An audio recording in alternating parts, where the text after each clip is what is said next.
নতুন মৌসুমে নয়, তার আগে রিয়াল মাদ্রিদের ডাগআউটে দেখা যাবে জাভি আলোনসোকে।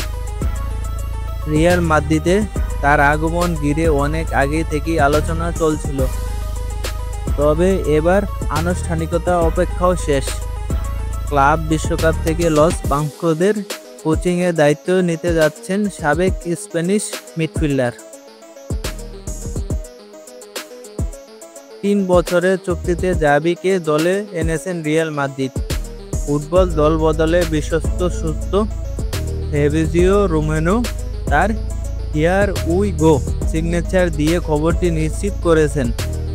একই সঙ্গে মাদ্রিদ ভিত্তিক একাধিক গণমাধ্যমও এই খবরের সত্যতা স্বীকার করেছে। এই মৌসুমের জন্য ইতিমধ্যেই বেশ কিছু প্রস্তুতি নিয়েছে রিয়াল।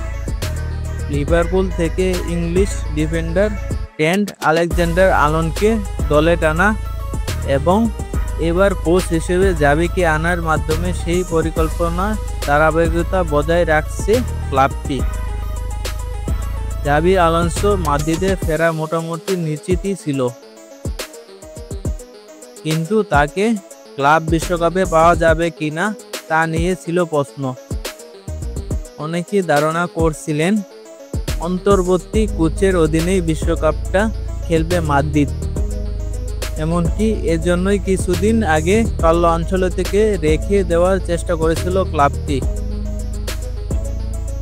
তবে শেষ পর্যন্ত সব জট কেটে গেছে। আনচেলত্তির বিদায় এখন সময়ের ব্যাপার মাত্র। তার স্থলাভিষিক্ত হবেন জাভি আলোনসো, যার সহকারী স্টাফ এবং বেতন কাঠামো ইতিমধ্যে চূড়ান্ত হয়ে গেছে। ঘরের ছেলে হিসেবে মাদ্রিদও প্রস্তুত তাকে স্বাগতম জানাতে। খেলোয়াড় হিসেবে Real Sociedad, Liverpool, Real Madrid ও বায়ার্ন মিউনিখে দারুণ সময় কাটিয়েছেন জাভি। কোচিং ক্যারিয়ারে সবচেয়ে বড় পরিচিতি পেয়েছেন বায়ার্ন লেভারকুজেনে,